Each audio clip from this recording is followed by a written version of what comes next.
Assalamualaikum warahmatullahi wabarakatuh. Sahabat sekalian, marilah kita syukuri karunia yang Allah berikan kepada kita, kesehatan dan kesempatan, sehingga kita bisa bertemu kembali.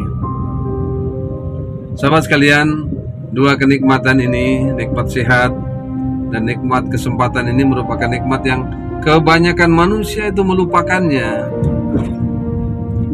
Nabi sabdakan, ni'matani maghbunun katsiru minan nas, as-sihhatu wal faragh. Dua nikmat yang kebanyakan manusia melupakannya, yaitu nikmat sehat dan nikmat sempat.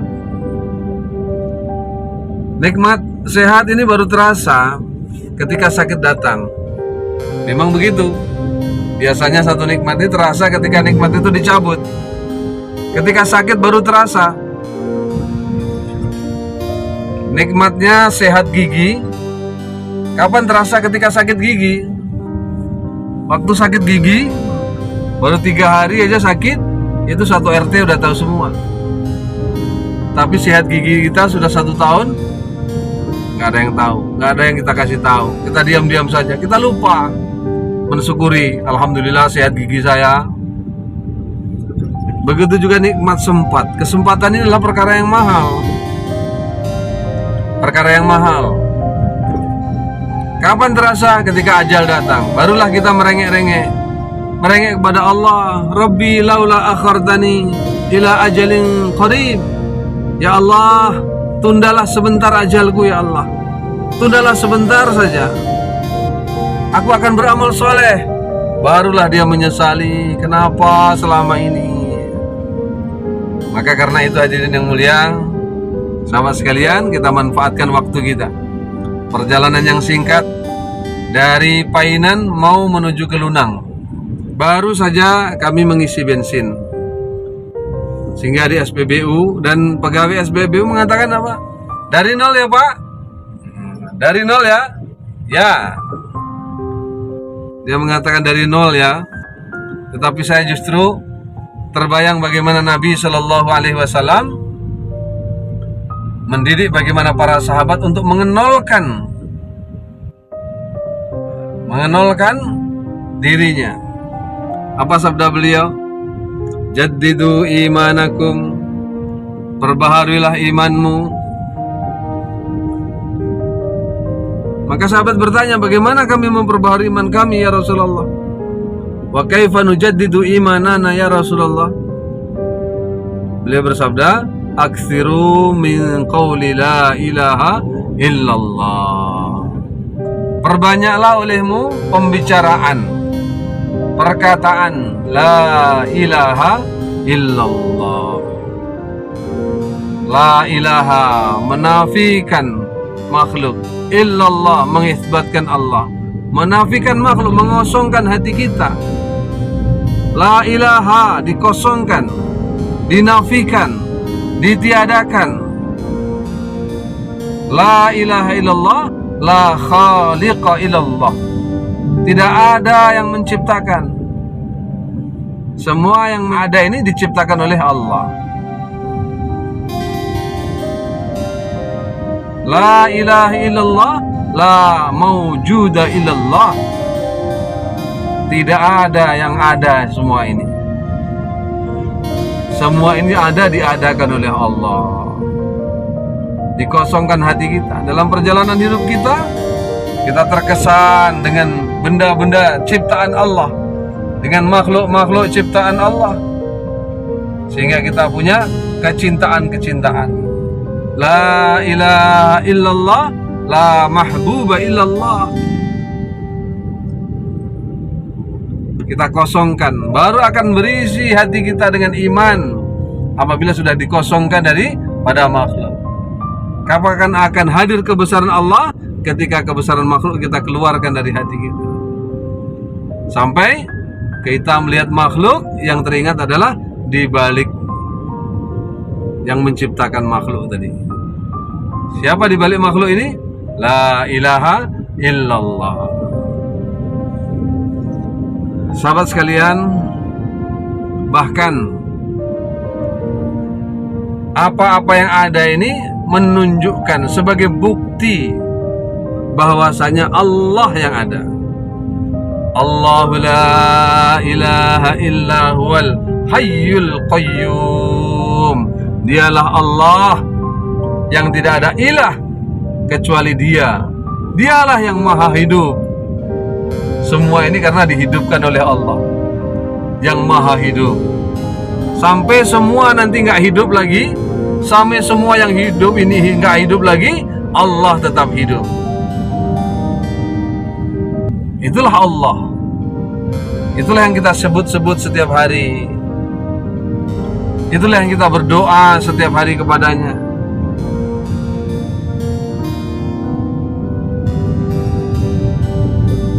Dia yang tidak pernah ngantuk. La ta'khudhuhu sinatun wala naum. Enggak pernah ngantuk, enggak pernah tidur. Lahu ma fis samawati wa ma fil ard. Miliknya lah, baginya lah semua yang ada di langit dan di bumi. Man dzal ladzi yashfa'u 'indahu illa bi idznih. Enggak ada siapa saja yang bisa memberikan pertolongan, manfaat, kebaikan dan lain sebagainya kecuali atas seizinnya. Semua nggak akan bisa berbuat apa-apa kecuali seizinnya. Ya'lamu ma baina aydihim wa ma khalfahum. Allah Maha mengetahui apa yang ada di depannya, apa yang ada di belakangnya. Wala ya'uduhu hifdhuhuma. Nggak ada kesulitan bagi Allah menjaga langit, bumi dan semuanya. Wa huwal aliyul azim. Dia maha tinggi dan maha agung. Dialah Allah. Sehingga apabila kita lihat daripada makhluk-makhluknya Allah, kita kenal siapa Allah yang maha hebat, yang maha segalanya.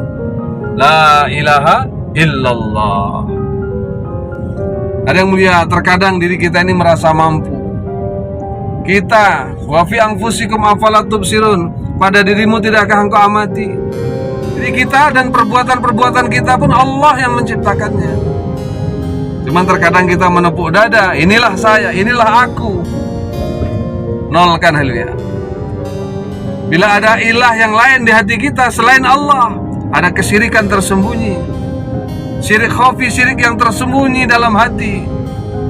Ternyata kita menyembah diri kita sendiri.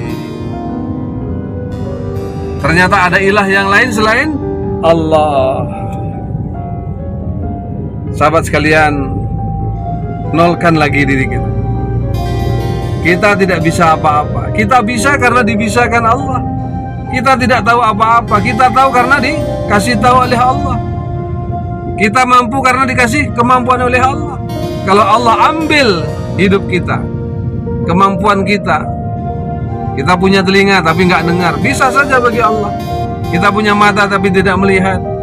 Kita punya badan, kalau diambil roh kita, nggak ada apa-apanya kita ini. Kita bukan apa-apa, kita bukan siapa-siapa. La haula wala quwwata illa billah. Nolkan lagi diri kita yang mulia. Kita yang merasa mampu. Baca diri kita. Baca lagi diri kita. Itu makanya ketika Nabi SAW berkhulwat di Gua Hira, Jibril alaihissalam datang mengatakan apa? Iqra. Membawa wahyu dari Allah. Apa wahyunya? Iqra, baca. Nabi menjawab, Nabi qari, aku gak pandai baca. Tapi tetap disuruh baca, baca. Aku gak pandai baca. Baca. Coba, yang disuruh baca sudah menjawab gak pandai baca, tapi tetap disuruh baca. Dan apa yang dibaca? Malaikat Jibril bukan datang membawa mushaf, enggak. Di Gua Hira juga tidak ada kaligrafinya. Nabi naik ke Jabal Nur, ke Gua Hira, tidak membawa koran, majalah, nggak ada. Apa yang mau dibaca juga nggak ada. Dan yang disuruh baca sudah jawab, aku nggak pandai baca, tapi tetap disuruh baca. Apa yang disuruh baca? Baru turun ayat selanjutnya, Iqra bismi rabbikal ladzi khalaq. Bacalah dengan nama Rabbmu yang menciptakanmu. Disuruh membaca penciptaan, membaca diri. Bacalah dengan nama Tuhanmu yang menciptakanmu, supaya kenal siapa Allah. Khalaqal insana min alaq, yang menciptakan manusia dari segumpal darah. Coba segumpal darah, bisa nggak suruh baca segumpal darah? Bisa. Kalau dokter ketika kita datang mau berobat, diambil darah kita, dibaca, oh darah bapak golongan C. Oh, HB darah bapak sekian. Oh, gula darah bapak sekian. Terbaca. Darah adalah ini. Tahu dokter itu isinya darah. Tapi sampai saat ini belum ada satupun dokter yang bisa membuat walaupun hanya setetes darah. Sebenarnya sudah cukup dengan satu ini saja. Manusia ma'rifat, kenal dengan siapa Allah Subhanahu wa taala. Bahwa dia bukan siapa-siapa, dia bukan apa-apa. Bahkan Allah Subhanahu wa taala yang mulia ingin kita membacanya lebih jauh lagi. Dalam surah Yasin Allah firmankan, awalam yaral insanu anna khalaqnahum min nutfatin fa idza huwa khasimun mubin. Tidakkah manusia mau memperhatikan siapakah dia, bahwa dia diciptakan dari nutfah,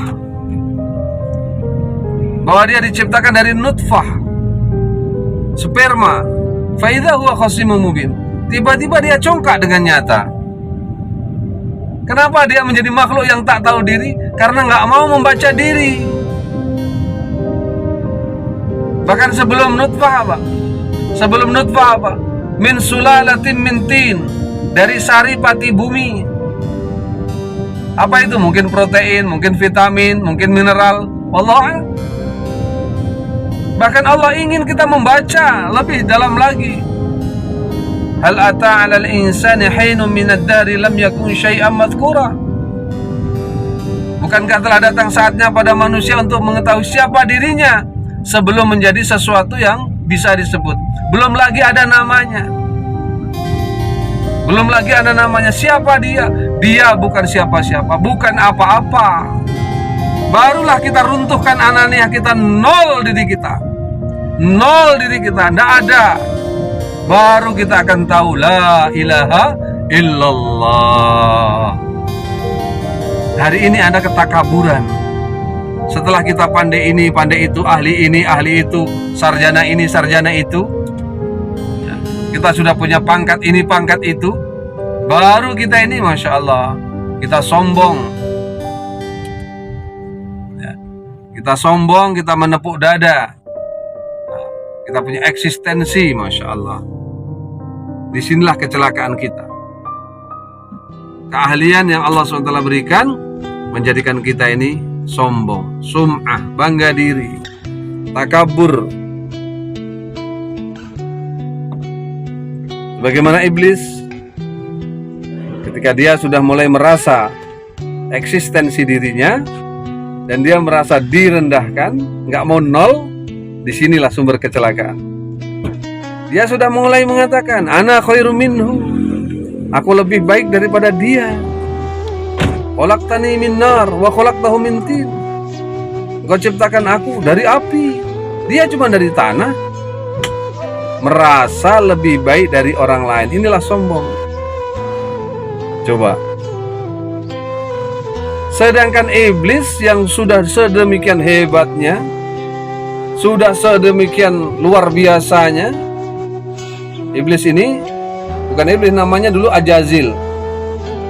Dia dari kalangan jin. Dia beribadah di dunia ini 1000 tahun nggak pernah maksiat. Maka Allah angkat Ajazil ini ke langit dunia, langit pertama. Di sana dia beribadah lagi 1000 tahun, nggak pernah maksiat. Maka Allah angkat lagi ke langit yang kedua. Beribadah lagi 1000 tahun, nggak pernah maksiat. Diangkat ke langit ketiga, keempat, kelima, keenam, ketujuh. Level 7. Nggak pernah maksiat 1000 tahun, 1000 tahun, 1000 tahun. Nggak pernah maksiat walaupun sekejap mata. Allah angkat lagi menjadi imamnya para malaikat. Luar biasa. dikasih gelar muqarrabun, orang dekatnya Allah. Coba, nggak pernah maksiat sudah berapa ribu tahun, tapi ketika dalam hatinya ada perasaan ana khairu minhu, aku lebih baik daripada dia, inilah sifat yang paling Allah nggak suka. Allah paling nggak suka ketika sudah mulai merasa aku lebih baik daripada dia. Dia gagal untuk mengenolkan dirinya. Sehingga yang mulia sudah dalam surga saja diusir suruh keluar. Sudah dalam surga disuruh keluar. Sekarang tengok diri kita, ayo kita nolkan diri kita, secepatnya kita nolkan diri kita. Umur kita sudah berapa? Baru berapa? Dan maksiat kita sudah berapa? Dan ibadah kita baru seberapa? Ajazil yang sudah seperti itu saja ketika ada semua suruh keluar, apalagi kita yang kayak gini. Sudahlah kayak gini sombong lagi.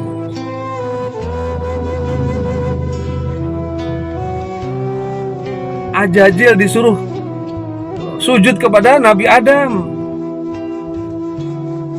Suruh sujud kepada Nabi Adam. Memang Ajazil lebih tua, lebih lama, lebih banyak ibadahnya. Adam baru kemarin. Tapi ketika ada perasaan aku lebih baik daripada dia, bahaya. Tanyakan coba dalam hati. Ada nggak rasa di hati kita lebih baik dari yang lain? Inilah yang disabdakan Nabi. Nabi SAW bertanya kepada Abu Dzar, ya Abu Dzarin, aina taqwa? Hai Abu Dzar, di mana itu takwa? Sahabat kalau ditanya, itu dia nolkan. Sahabat kalau ditanya, dia nolkan dirinya. Allah wa rasuluhu a'lam. Allah dan Rasulnya yang lebih tahu. Gak macam kita kalau ditanya menurut pendapat saya, mulai. Kalau sahabat begitu, nol. Allah dan Rasulnya yang lebih tahu. Maka Nabi sabdakan at-taqwa hahuna. Takwa itu di sini. Beliau pegang dadanya. Wa ma taqwa ya Abu Dzar? Apa itu takwa wahai Abu Dzar? Jawabannya sama. Allah dan Rasulnya yang lebih tahu. Maka Rasulullah SAW bersabda, at-taqwa alla tara nafsaka khairun min ahadin. Takwa adalah kamu merasa dirimu tidak lebih baik dari orang lain. Kamu bisa melihat dirimu tidak lebih baik dari orang lain. Inilah takwa. Maka kita takut kepada Allah. Kalau ada tersembunyi sifat kibir, sifat sombong dalam hati, maka nolkan hari ini. Nolkan. Mulai dari nol. Barulah ada Allah dalam hati kita. Barulah setiap amal-amal kita ini bismillah. Barulah setiap amal kita ini lillah. Kembalikan semuanya alhamdulillah. Hayya 'alas shalah, la haula wala quwwata illa billah. Habis sudah. Gak ada daya kita bisa sholat itu karena Allah yang ngasih kemampuan. Nolkan diri kita. Inilah yang dibuat Nabi SAW. Muhammadur Rasulullah, bagaimana Nabi Muhammad pun sudah nolkan dirinya. Wa ma ramaita idh ramaita walakinna Allah rama. Bukan kamu yang melempar ketika kamu melempar, tapi Allah yang melempar. Sudah habis. Bukan Nabi yang melempar. Wa idza batastum jabbarin. Kalau kamu memukul, yang memukul adalah Al-Jabbar. Allah yang memukul. Kita nolkan diri kita. Sahabat sekalian, semoga Allah Subhanahu wa taala istiqomahkan kita. Beri taufik, hidayah kepada kita, bimbing kita, tolong kita untuk mengamalkan agamanya, memegang teguh agamanya sampai akhir hayat hidup.